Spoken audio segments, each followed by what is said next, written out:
guiado tu camino y a tu lado siempre está. Sus promesas cumplirá y a su tiempo lo verás. Eres parte del pueblo de Dios, Él te levantará, te restaurará y tu victoria llegará. Fuiste llamado y escogido, a su voz has respondido. Es tiempo de creer. Centro Victoria, nacimos para vencer.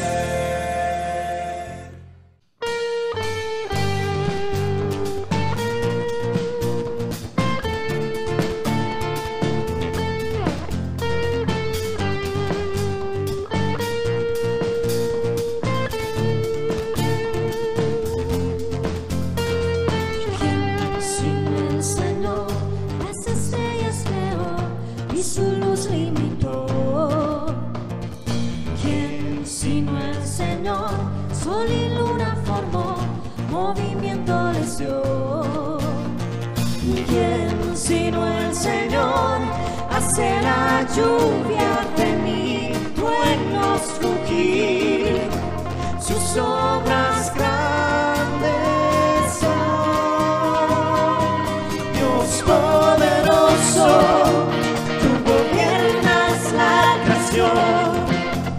con tu palabra, Señor, te exaltaremos. Dios poderoso, de ti canta la creación. Llenas todo tu Señor, te exaltaremos por siempre y siempre, oh Dios.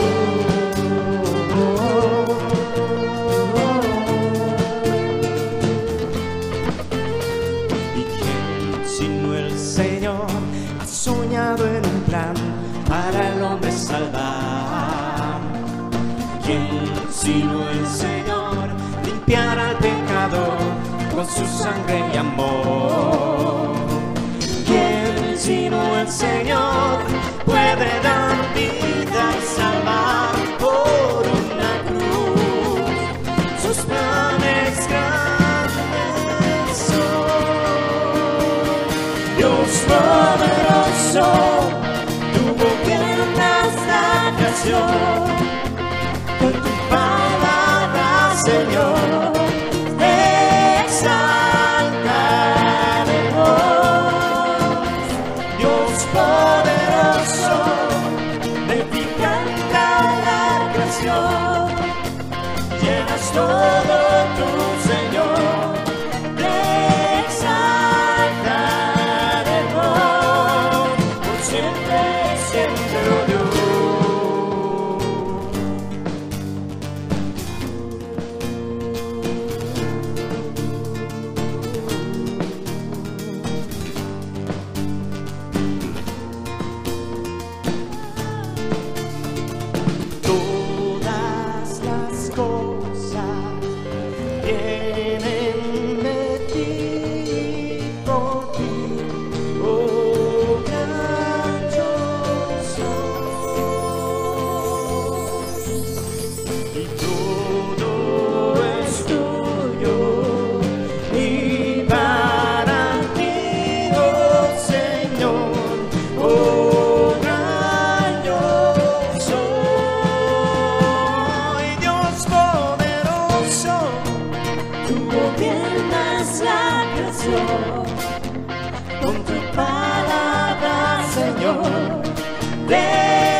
Muchas personas, muchos psicólogos, sociólogos y gente que se dedica a estudiar estas cosas, dijeron que la gran enfermedad del siglo XX había sido el estrés. El estrés es una palabra que ni siquiera es del castellano, pero bueno, se hizo tan famosa que aunque la gente no habla inglés, usted le dice estrés y todo el mundo sabe de qué están hablando. Los papás le dicen a los chiquitos, no me estrese. La gente le dice a los amigos, estoy estresado. Y uno dice, ¿por qué fue la gran enfermedad del siglo XX? Porque el siglo XX fue un siglo de catástrofes, fue un siglo terrible, hermano. Fue un siglo donde murieron millones de personas en la Primera Guerra Mundial, que se decía que iba a ser la guerra que acababa con todas las demás guerras, que había sido una carnicería tan grande que los hombres, por más estúpidos que fueran, jamás iban a tener otra guerra. Esa guerra terminó en 1919 y en 1939, o sea, 20 años después, los hijos de esos que se asesinaron se estaban matando en la Segunda Guerra Mundial, que fue peor, y dejó 60 millones de muertos, millones de gente mutilada, sin piernas, sin ojos, sin brazos, ciudades incendiadas. Fue una catástrofe a nivel de todo el planeta. Terminó esa guerra y Rusia y Estados Unidos, que habían sido aliados, que habían combatido juntos en la Segunda Guerra Mundial, se volvieron enemigos y empezaron a desarrollar un programa de armas nucleares, y cada uno tenía almacenadas tantas bombas atómicas que alcanzaban para destruir todas las ciudades del planeta. Eso se llamó la Guerra Fría y duró como desde 1950 hasta 1980. O sea, toda esa generación vivió con el pánico de que en cualquier momento algún loco tocara un botón en Moscú o en Washington y toda la vida en este planeta desapareciera, hombres, mujeres, niños, ancianos, animales, plantas, peces, todo. Después vino el tema de la contaminación ambiental, después que el calentamiento global, después que había un hueco en la atmósfera, en la capa de ozono, y que los rayos solares nos iban a quemar a todos, que los glaciares se estaban derritiendo. Todo lo que la gente oyó durante 100 años eran malas noticias, catástrofes, no malas noticias a nivel individual, no es que se accidentó el primo suyo, sino malas noticias para la raza humana, para el planeta entero. Y entonces toda esta generación vivió, estoy hablando de las guerras mundiales, no voy a meter en la guerra de Corea, ni en las de Vietnam, ni en todo lo demás que pasó, pero toda esta generación vivió a la expectativa de que el mundo fuera a desaparecer en cualquier momento tal y como nosotros lo conocemos. Vivió con una angustia, con una carga de ansiedad. Nosotros, los que nacimos ahí, todavía recordamos, leímos las noticias, estuvimos empapados de lo que pasaba. Esta nueva generación, los millennials, los que nacieron después del 2000, quizá no experimentaron eso, pero están experimentando otro tipo de cosas. Cambiaron los esquemas, cambiaron los patrones sociales, cambiaron todas las creencias que teníamos. No sabemos para dónde va el mundo, no sabemos qué es lo que la gente quiere. Y esa que fue la enfermedad del siglo XX, el estrés, la angustia, la ansiedad, sigue siendo la enfermedad del siglo XXI. No crea que es la pandemia del coronavirus.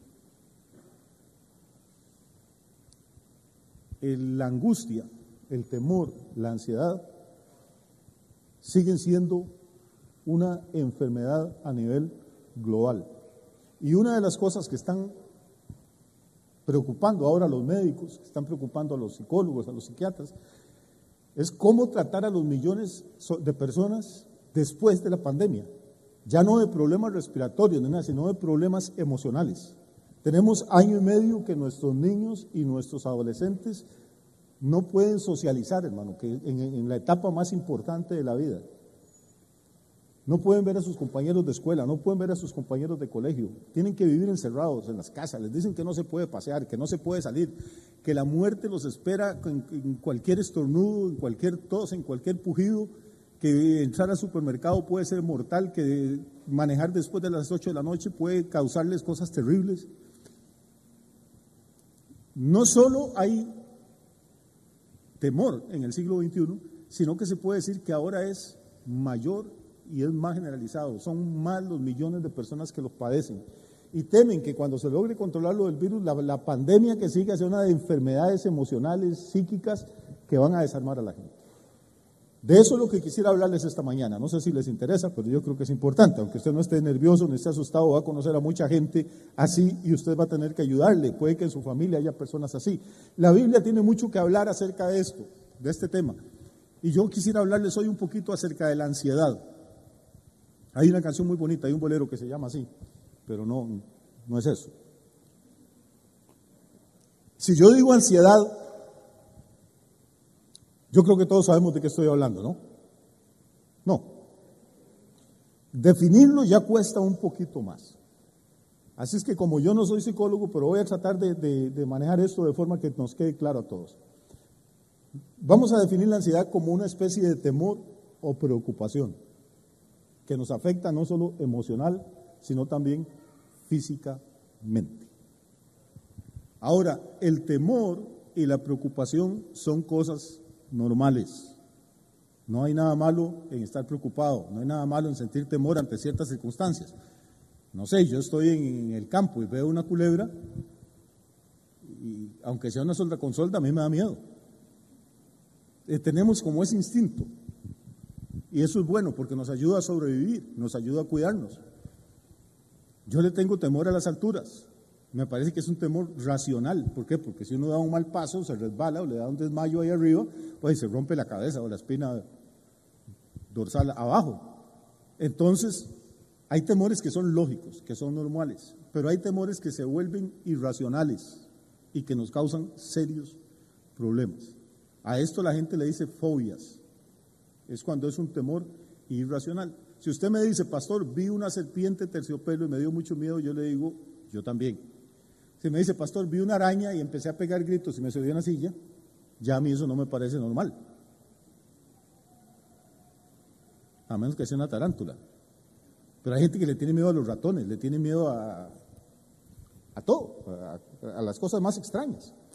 Muy bien, la ansiedad entonces es un estado anímico, vamos a ir despacio, es un estado de la mente que nos genera temor y nos genera preocupación. Y es importante que entendamos esto, es un estado mental. ¿Por qué? Porque en el mundo espiritual la mente es el campo de batalla, donde las fuerzas del mal luchan con las fuerzas del bien. El campo de batalla no es ni el templo ni la cantina, donde se está peleando por las almas de los hombres, donde se está peleando por el destino de este planeta, es en la mente de las personas. Si usted logra controlar la mente de la gente, va a controlar a la persona.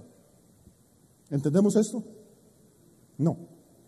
Si usted lee la Biblia y la estudia, se va a dar cuenta desde Génesis hasta Apocalipsis la cantidad de veces que la Biblia habla de la mente, de los pensamientos, del corazón del hombre, y ese corazón no es el músculo cardíaco, es aquí.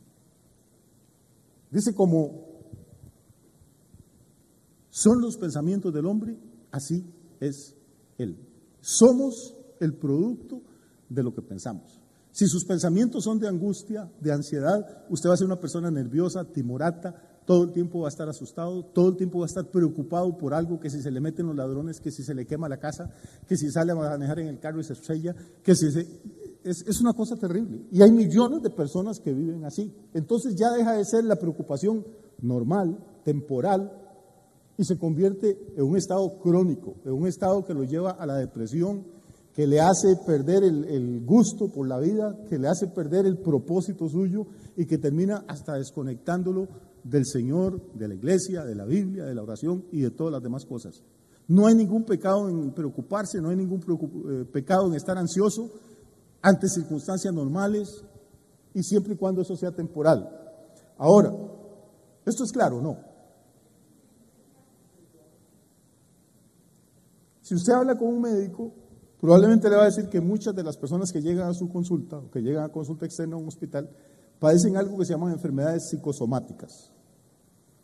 No sé si ha oído el término, pero una enfermedad psicosomática, psique en griego es la mente y soma es el cuerpo. Aunque usted no lo crea, los pensamientos que usted tiene no solo determinan cómo vive usted, sino que determinan muchas veces hasta su estado de salud. Vamos a ver, ¿alguien tuvo que hacer alguna vez exámenes de bachillerato cuando había que estudiar de verdad?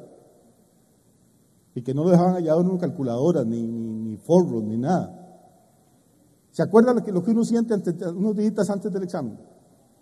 Normalmente siente como que el ombligo se le va yendo para adentro. Y dice, siento como un vacío en el estómago. Algunas personas les dan temblores, las manos les tiemblan. La sudoración aumenta, le da uno dolor de cabeza. Normalmente le da insomnio. Hay situaciones en la vida, hermanos, en que el estrés y la ansiedad repercuten en nuestro estado físico. Psique es la mente, soma es el cuerpo. Una enfermedad psicosomática es una enfermedad donde es la mente suya la que está enfermando a su cuerpo, en la que físicamente, fisiológicamente, usted no tiene nada. Y va donde un médico, el médico le dice, mamita, usted no tiene nada. Entonces este doctor no sabe nada, voy donde otro. Quiere una segunda opinión. Y desde la segunda opinión le dice que no tiene nada y termina buscando un brujo, un hechicero o alguien que le saque el maleficio. Porque usted está empecinado en que sí tiene algo. La mente tiene esa enorme capacidad. Y tiene no solo la capacidad de enfermarnos, sino de volvernos infelices. Pasamos por la calle, hay dos personas hablando, y uno pasa, y hay gente que dice, ¿qué estarán hablando de mí? Hay personas que se visten en la casa y salen, y ¿cómo me verá la gente? A mí qué me importa cómo vea la gente. Me importa que yo me siento cómodo, que ando limpio, que no ando roto, porque los demás piensan y me tienen sin cuidado.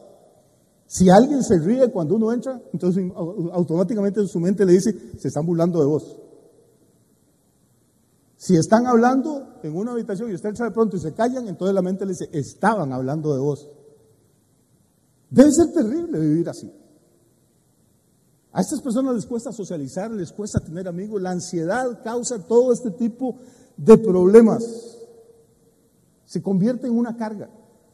Se convierte al final en gente que no duerme bien, que tiene que estar tomando té de tilo por baldes, que tiene que estar comprando pastillas para dormir y terminan no solo adictos a la ansiedad, sino adictos a los ansiolíticos y a las pastillas para dormir. Puede haber épocas en la vida en que pasemos por estas circunstancias, pero no tiene por qué ser constante. Y la Biblia tiene el remedio, y de eso vamos a hablar esta mañana. ¿Estamos claros entonces? ¿Cuál es mi punto? Mi punto entonces es que el estrés, la ansiedad, la preocupación no solo fueron una enfermedad del siglo XX, sino que con este tema de la pandemia se nos está convirtiendo también, y quizá en un momento más amplio todavía, en la enfermedad del siglo XXI. Punto 2, cuando uno tiene este tipo de angustias, de ansiedades, tiene que entender que es un estado mental.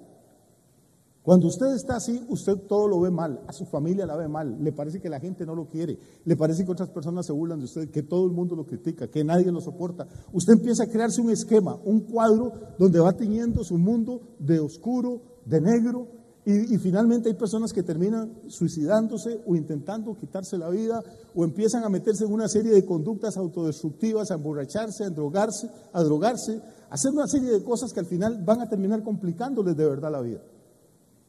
Empieza en la mente, pero puede afectar tu cuerpo. Ya estamos hablando entonces, hay personas que tienen sobrepeso. Algunas por una razón física, alguna glándula, una cosa así. Pero hay personas que simplemente cada vez que sienten ansiedad comen. Y como siempre tienen ansiedad, siempre están comiendo. Usted los ve, terminan de almorzar y andan con un paquete de meneditos o de cosas debajo del sobaco, una caja de galletas o algo. Tienen que estar mordiendo, tienen que estar masticando, tienen que estar haciendo algo para controlar su ansiedad. Y entonces al final no los mata la ansiedad, pero los mata el colesterol, los mata la alta presión, los mata cualquier otra cosa. Empieza en la mente, afecta a tu cuerpo, y si le damos campo, puede llegar a afectar nuestro espíritu. ¿Por qué? Porque cuando ya esto se convierte en una carga, en un cuadro depresivo, entonces uno empieza a pensar, todo está mal, el mundo está mal, los políticos están mal, la selección de fútbol está mal, y tiene razón en esas tres cosas. Y después sigue, mi familia está mal, yo estoy mal, ¿para qué voy a la iglesia? Dios no me escucha, mire el vecino que es un impío y un borracho y un adúltero, vea qué bien le va, a ver a mí qué solo problemas. La verdad es que uno mejor se queda en la casa. Hace 100 y pico de años un poeta español le escribió un epigrama que siempre me ha gustado mucho, él era de apellido Campoamor, y el epigrama es muy fácil, dice: en este mundo traidor nada es verdad ni es mentira, todo según el color del cristal con que se mira. Y realmente pocas cosas son más ciertas. Y cuando uno está ansioso, deprimido y cargado, el cristal a través del cual mira todas las cosas es oscuro. Y entonces todo lo tiñe de ese color. Otra gente que no tiene ese problema, tiene un cristal transparente y mira lo mismo que usted está mirando y todo lo ve bien, lo ve optimista, lo ve positivo. ¿Me estoy explicando? No. Yo tuve un tutor, uno de los mejores maestros que he tenido, se llamó Emilio Santamaría. Él trabajaba para una organización que se llama Dale Carnegie y estaban dando un curso muy bueno de ventas. Y la empresa con la que yo trabajaba me pagó para que yo fuera a ese curso y yo no podía pagar, valía un montón de plata. Pero Emilio Santamaría contó una anécdota con respecto a esto que a mí me quedó grabada. Esto ocurrió hace 30 y pico de años, pero a mí me quedó grabado para siempre. Es una fábrica de zapatos. Llegan 2 empleados a pedir trabajo como vendedores de zapatos. Y entonces el gerente de la fábrica les dice, qué casualidad, tengo plaza solo para uno. Y ustedes llegan en el mismo día, a la misma hora llegan 2. Hagamos una cosa, vayan al pueblo tal, a la aldea tal, y el que logre vender más, pues a ese le doy el trabajo. Y los manda. Una semana después, vienen los 2 otra vez a la oficina del gerente de la fábrica, y uno dice, no, la verdad es que el trabajo no me interesa. Usted me mandó a un pueblo mugroso, un montón de pobres. Dice, ese pueblo es tan miserable que no hay una sola persona que tenga calzado, no hay nadie que use zapatos ahí, ¿qué voy a vender nunca? Y el otro llegó y le dijo, jefe, haga lo que pueda por darme ese trabajo porque ese lugar es lo mejor que yo he visto. Todo el mundo anda pata pelada de eso. Y entonces tengo la oportunidad de vender no solo 4 o 6 o 10 pares de zapatos, tengo la oportunidad de venderle zapatos a todo el pueblo. No sé si lo entendemos. Uno lo vio vio el pueblo a través de un cristal oscuro, de la preocupación, de la depresión, del estrés, y el otro lo vio a través del cristal de las oportunidades. Uno ve problemas, otro ve oportunidades. ¿No le gustó la historia? Le voy a contar otra. Moisés manda a 12 espías que entren a explorar la tierra de Canaán. ¿Se acuerdan? Cuando ya estaban en las riberas del río Jordán. Y van durante 40 días y 40 noches, caminan por toda la tierra de Canaán, exploran las ciudades, los campos, los ríos, los pueblos, la gente, y luego vuelven con 2 reportes. 10 de ellos dicen, esa es una tierra horrible, malísima, eso se traga a los moradores, la gente que vive ahí son del tamaño de gigantes, uno se ve como un chapulincito a la par de ellos, eso dicen 10. Los otros 2 vieron la misma tierra, las mismas ciudades, las mismas murallas, los mismos soldados, y vienen y dicen, Dios está con nosotros y nos los vamos a comer como si fueran pan. El problema no estaba en Canaán, hermano. El problema estaba en el lente que ellos estaban usando para ver las cosas. Uno lo vio con el lente de la preocupación, de la ansiedad, lo vieron 10, y los otros 2 lo vieron con el lente de la fe. ¿Me estoy explicando o no me estoy explicando? El problema no estaba en la aldea, en si la gente andaba con la pata pelada. El problema estaba cómo enfocamos la situación. No estamos viviendo el mejor tiempo de nuestras vidas, hermano, hay problemas. Podemos levantarnos todos los días y maldecir y decir cochinada de gobierno, medidas, restricciones, odio el alcohol, odio la mascarilla. Podemos hacer así y no vamos a cambiar nada. O podemos ver esto como una oportunidad y decir, Señor, en este momento hay tanta gente preocupada, tanta gente deprimida, tanta gente con problemas financieros, que este debe ser un buen momento para evangelizar. Dame sabiduría y dame gracia para poder hablar de Cristo, para poder testificar en estos momentos. Seguimos viendo la misma cantidad de contagios, la misma cantidad de gente internada, pero lo vemos a través de 2 lentes completamente distintos. Si no, puede ser que sobrevivamos físicamente a la pandemia, pero que emocionalmente no lo logremos. Hay familias que se están fragmentando, hay estudios que dicen que ha aumentado en todo el mundo los casos de agresión doméstica, maridos pegándole a las mujeres porque están locos de estar encerrados con ellas y estaban acostumbrados a estar todo el día en la calle, madres pegándole a los hijos porque las tienen histéricas porque los hijos estaban todo el tiempo en la escuela o en el colegio y ahora los chiquillos corren, gritan, desordenan, pelean en la casa y la señora no sabe cómo manejar eso. Entonces y mucha gente no está sobreviviendo financieramente. Miles de negocios se están cerrando. Entonces, aquí el tema no se trata solo de escapar al contagio, no se trata solo de sobrevivir físicamente, es cómo podemos sobrevivir sanos y funcionales. Ustedes saben, porque se los he dicho ya en 2 ocasiones, En Estados Unidos el 15% de las iglesias evangélicas han cerrado en este año y medio que llevamos de pandemia. La gente dejó de ir, hermano. Estaban tan preocupados con no contagiarse, con no morirse, dejaron de ir, dejaron de ofrendar, dejaron de diezmar. Las iglesias no pudieron pagar las hipotecas, no pudieron pagar las rentas de los templos, no pudieron pagar los salarios de los oficinistas, de los pastores, de los guardas, y simplemente cerraron. Así que cuando yo los veo a ustedes y veo esto, no es que soy ciego, no es que no me doy cuenta del problema que hay ahí afuera en el mundo, es que los estoy viendo a través del lente de la fe, hermano, y veo una bendición, veo gente fiel, veo que Dios ha sido fiel con nosotros, veo que Dios nos ha sostenido, veo que aquí nadie ha pasado hambre, veo que aquí seguimos para adelante, pase lo que pase, y que más bien Dios está trayendo gente nueva.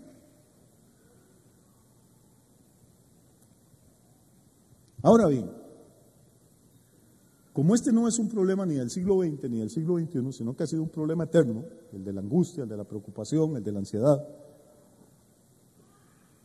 yo lo que voy a hacer esta mañana es leerles 3 consejos de 3 hombres espectaculares, 3 hombres que cambiaron la historia del mundo y que tienen algo que decirnos respecto a este tema. El primer hombre que nos aconseja sobre esto es el apóstol Pedro. La primera carta de Pedro,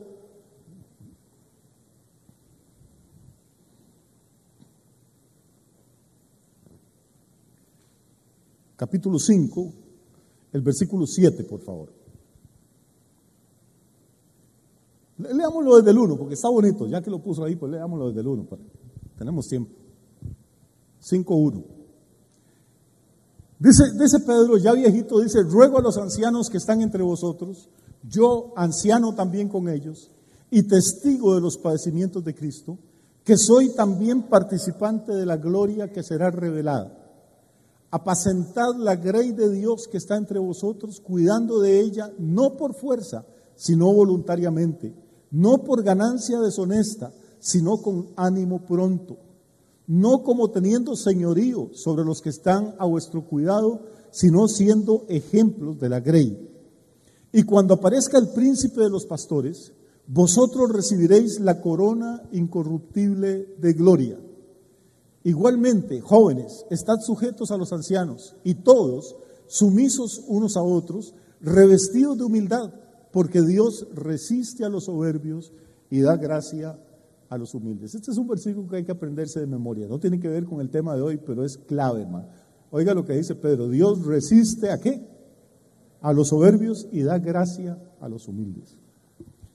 Se lo voy a decir otra vez. Dios resiste a los soberbios. ¿Qué es un soberbio? Una persona altiva, una persona orgullosa. ¿Qué hace Dios con esta gente? Lo resiste. El orgullo quizá es el peor de los pecados. Para todos los pecados hay perdón. Pero cuando una persona es altiva, es soberbia y es orgullosa, tiene un problema. El problema no es que tiene al diablo en contra, es que tiene a Dios en contra. Porque Dios lo resiste, no lo va a ayudar, lo resiste. Hasta quebrantarlo y hasta molerlo. Pero a cambio, ese mismo Dios que resiste a los soberbios, le da gracia ¿a quiénes? A los humildes. Por eso mucha gente nunca se ha emborrachado, nunca ha engañado a la mujer y cuando oye el evangelio dice: eso es para ustedes los malos, yo soy bueno, yo ocupo la salvación, yo no ocupo a Cristo, yo soy una buena persona. Esa es la muestra más alta de orgullo y de soberbia. Esas son las personas que Dios resiste. El que se humilla y dice: Señor, la verdad es que quizás no robo, quizás no mato, pero tengo un montón de cosas malas en mi vida, me arrepiento, perdóname, yo quiero recibir a Cristo como mi Salvador, límpiame con tu sangre. Esa persona que se humilla, a esa Dios le da ¿qué? Le da gracia. Yo no sé dónde está usted parado esta mañana, pero si usted es de los que creen que no necesita arrepentirse, que no necesita convertirse al Evangelio, que no necesita recibir a Jesucristo, usted está del lado de los orgullosos y está en el lado equivocado, porque Dios lo va a resistir. Y cuando el Creador del universo resiste a alguien, amigo, créame que no hay poder que le pueda ayudar. Pero cuando uno se humilla y Dios le da gracia, tampoco hay poder que le pueda estorbar a usted lo que Dios quiere hacer con su vida. Pasemos entonces al versículo 6. Dice: humillaos pues bajo la poderosa mano de Dios, para que Él os exalte cuando fuere tiempo. Humillarse es feo. Seamos honestos, humillarse es bien feo. Pero tiene una recompensa. Es que si uno se humilla delante de Dios, va a llegar un tiempo en que Dios lo va a poner en honra. Dios lo va a exaltar.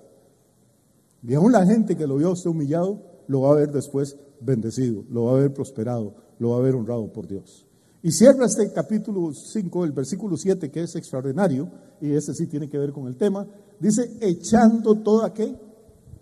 Vuestra ansiedad sobre Él, porque Él tiene cuidado de vosotros. Entonces, el primer antídoto contra la ansiedad, el primer remedio, es el conocimiento. Voy a repetirlo, voy despacio. El primer medicamento, el primer antídoto contra la ansiedad es el conocimiento. Si usted no quiere vivir ansioso, hay algo que tiene que saber. ¿Por qué la gente está ansiosa? ¿Por qué la gente está asustada? Porque conoce. ¿Qué conoce? Lo que dicen los periodistas, lo que escriben en los diarios, lo que sale en la televisión, lo que escuchan en la radio, lo que dijo el vecino, el primo hermano que se murió, el compañero de trabajo. Cuando se muere alguien, ¿usted ha visto cómo corren las noticias? ¿Viste? Uno más. Pucha, la gente lleva los datos, lleva estadísticas de todas estas vainas. Alimentan con conocimiento su ansiedad. Pero hay un tipo de conocimiento que nos libera de la ansiedad. ¿Y cuál es el conocimiento que nos libera de la ansiedad? Es saber que Dios tiene cuidado de nosotros, hermano. Es que esto es milagroso. Es muy fácil decir, amén, sí, Dios cuida de mí. Pero pensemos de quién estamos hablando. Es que no estamos hablando del hijo del vecino. Estamos hablando de que el Dios que creó los mundos, los soles y las galaxias, el Dios que con su palabra hizo este universo inimaginable, en el que vivimos, piensa en mí, tiene cuidado de mí. Y sabe que soy humano, sabe que soy frágil, sabe que la fe me falla a veces y que me lleno de ansiedad. Pero entonces, esa ansiedad, ¿qué debo hacer con ella? Debo tomarla, dice, echando toda, ¿qué? O sea, ¿es pecado estar ansioso? No, la misma Biblia dice que tenemos ansiedad, pero lo que debemos de hacer no es alimentarla, no es darle vuelta, es sacarla y decirle, Señor, esta situación es más grande que mis recursos. Yo tengo mis ideas acerca de esto, pero no tengo ninguna facultad, ningún poder para cambiar, ni para parar la pandemia, ni para cambiar las leyes. Así que si tú sabes que estoy preocupado por mi familia, estoy preocupado por mis finanzas, estoy preocupado por mi negocio, estoy preocupado por la iglesia como pastor, pero Señor, la iglesia no es mía, ni el negocio es mío, ni mis hijos son míos, tú me los diste, tomo toda esta angustia y la pongo sobre ti porque tú sí sabes cómo manejar esto. Pero hay gente que se enamora de su ansiedad. No quiere soltarla. Viven tan ansiosos, tan deprimidos, que si usted les quita la depresión, no les queda nada. Hace muchos años yo usaba un ejemplo un poco feo para hablar de esto, pero tengo que hablarlo otra vez. Cuando yo estaba pequeñito, en el campo había unos escarabajos, sobre todo en los potreros donde había ganado. Y estos escarabajos, yo no sé cuál es el nombre científico, pero estos escarabajos les teníamos un nombre muy feo, les decíamos rodacacas. No sé si alguien sabe de qué estoy hablando. Son como unos abejonzotes grandes. ¿Por qué les decían así? Porque estos animales, para poner sus huevecitos, cortan el estiércol, la boñiga seca de las vacas, y empiezan a darle vuelta por el potrero, y van recogiendo briznas de zacate seco, hojitas, hasta que hacen una bola. Y en esa bola ellos depositan sus huevos. Pero da una lástima ver estos animalitos, pues no tienen manos, hermano, para hacer una bola con esa cosa. Eso lleva horas de trabajo, hay que darle vuelta. Entonces cortan con unas tenazas y empiezan a mover aquello con la cabeza. A veces cuesta arriba, porque ellos no tienen vista como para saber cuesta arriba o cuesta abajo. Y es con esa bola hasta que en su instinto ellos saben que tiene el tamaño y la forma perfecta. Y entonces uno chiquillo, para molestar al escarabajo y porque uno no tiene nada que hacer, le quitaba la bolita y se la ponía a una cuarta distancia. Hermano, el bicho se hacía loco. Da vuelta para un lado y da vuelta para el otro y camina y tantea hasta que logra encontrar la bola y otra vez, hermano, con un dolor de nuca que le da a uno ver ese animal empujando eso. Y repito, aunque la comparación sea fea, uno a veces es así, hermano. Le duele la cabeza de pensar y con pensar no arregla nada. Le duele la cabeza de angustiarse y con angustiarse no arregla nada. Y de pronto viene el Señor y dice, yo quiero quitarte esa pelota ahí que te está. Y entonces uno se vuelve loco y dice, no puede ser, démela otra vez.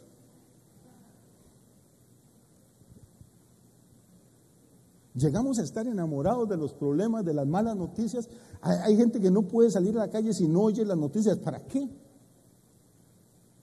O sea, ¿para qué quiere usted ir a la gente de Teletica que le pagan para que digan ciertas cosas? ¿O usted cree que las noticias que usted oye, que lee, eso es la verdad? Hay personas todavía tan ignorantes que creen que lo que oyen en la radio o miran en la televisión o leen en la prensa es cierto. Todos estos son empresas privadas, hermanas, son pagados por los políticos. Los periodistas son empleados de ellos, no pueden publicar lo que quieran, tienen que publicar lo que los que mandan dicen. Y a través de eso controlan la manera de pensar de la gente. Y recuerde que el que controla su manera de pensar va a controlar su manera de vivir. Y a través de los medios masivos de comunicación es como se controla una nación entera.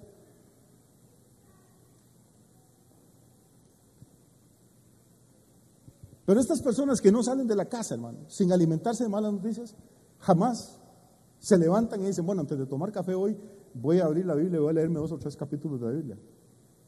¿Por qué? Porque la Biblia le va a dar buenas noticias. Y usted está enamorado de la pelotita que ha estado empujando ahí durante un montón de años y no quiere que Dios se la quite. Y por eso, repito, la primera cosa que necesitamos para eliminar esto es tener el conocimiento de que hay un Dios infinitamente sabio y un Dios todopoderoso que tiene cuidado de nosotros. ¿Usted tiene cuidado de sus hijos o no? Hermano, yo salía con mis hijos pequeños y usted ve que alguien raro se arrima, hermano, y usted inmediatamente corre y pone el cuerpo suyo entre usted y la otra persona. Si a un hijo suyo le va a pasar algo, hermano, usted prefiere que le pase a usted a que le pase al niño. Si solo hay comida para una persona, usted prefiere que coma a su hijo antes de que comer usted. Si los padres, si nosotros, dice Jesús, que somos malos, nos esforzamos por darle buenas cosas a nuestros hijos, ¿cuánto más nuestro Padre Celestial no se va a ocupar de cuidarnos y ayudarnos si nosotros aprendemos a ver las cosas con el lente de la fe y no con el que nos quiere vender el mundo? La primera cosa entonces es tener conocimiento de que hay un Dios todopoderoso que tiene cuidado de nosotros. El segundo consejo o el segundo remedio nos lo da otro hombre extraordinario, el apóstol Pablo. Vea qué pareja le estoy mencionando, a Pedro y a Pablo, que tuvieron problemas más que usted y yo en toda la vida. Pablo en Filipenses capítulo 4, versículo 6. Oiga esto. Eso es un mandamiento, no es un consejo. Oiga lo que dice Pablo escribiendo por el Espíritu Santo. Dice, por nada estéis afanosos. ¿Qué es el afán? Es lo mismo que la ansiedad, hermano. Por nada estéis afanosos. ¿Qué significa nada para usted?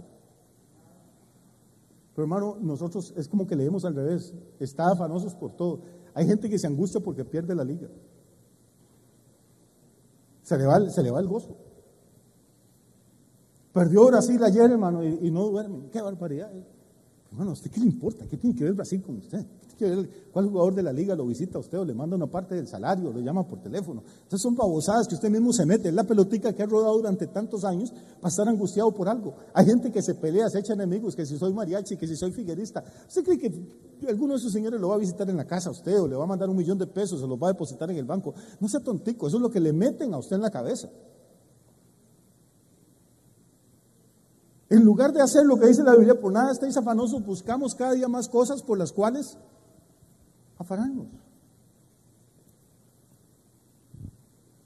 Ahora, ¿cuál sería el remedio que nos recomienda Pablo? Dice, por nada estéis afanosos. Estoy en Filipenses 4:6. Dice, si no sean conocidas vuestras peticiones delante de Dios en toda oración y ruego con acción ¿de qué? Entonces, el primer remedio que nos receta Pedro dice, tenemos que tener conocimiento. ¿Conocimiento de quién? ¿Cuál es la clase del Dios a que adoramos? ¿Cuál es la clase de Padre que tenemos y que Él seguramente tiene cuidado de nosotros? Así como usted cree que Dios se preocupa por usted para salvarlo, tiene que creer que Dios se va a preocupar por usted para sacarlo adelante y para bendecirlo, si aprendemos a echar nuestra ansiedad sobre Él. Punto 2, dice Pablo, no basta con orar, porque el evangélico le agarra la rezadera. Ahí tengo un problema, hermano, ore por mi pastor, lo llamo para que ore, porque es que es una situación terrible, pastor. Hermano, ni para qué oro, porque con esa actitud suya no va a recibir nada. Dios no contesta las oraciones porque usted tenga una necesidad, entienda esto, hermano. Dios no contesta las oraciones porque usted esté triste o esté sin plata. Si Dios se moviera por la necesidad de la gente, no habría hambre en Bangladesh, no habría niños muriendo de hambre en Etiopía, hermano. Esa gente tiene mucho más necesidades que nosotros y se mueren. Lo que mueve la mano de Dios no son los gritos, ni las lágrimas, ni arrugar la cara, ni orar 20 horas diarias. Lo que mueve la mano de Dios es la fe. Y cuando uno está en un estado de ansiedad y de angustia, lo que pierde es la fe y empieza a orar con temor. Y el miedo no mueve la mano de Dios, es la fe. Nótelo cómo termina este versículo 6 de Filipenses 4. Dice, por nada estéis afanosos, si no sean conocidas vuestras peticiones delante de Dios con toda oración y ruego. Hasta ahí todos vamos bien, pero vea cómo termina. Dice, con acción de... O sea, el segundo remedio es la gratitud.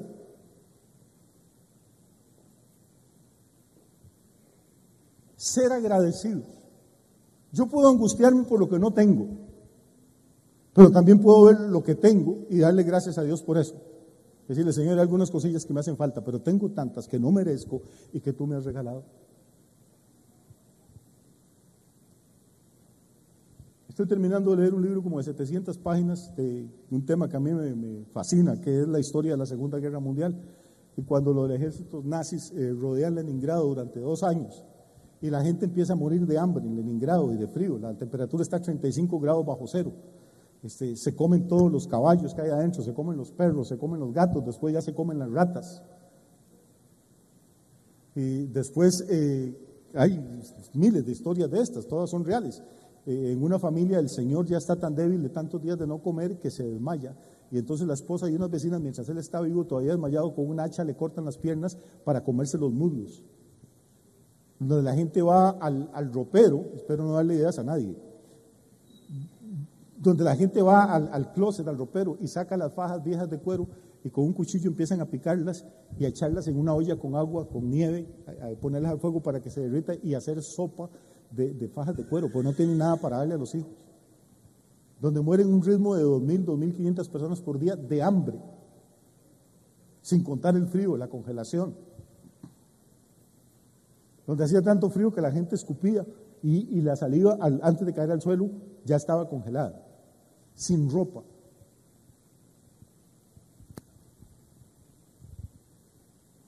Y no solo aguantaron 2 años, hermano. Tenían que salir porque los bombardeaban todos los días, aviones, cañones.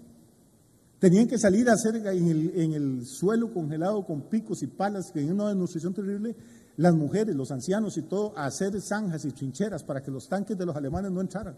Y los hombres no podían hacer eso porque estaban con un fusil trabajando, combatiendo.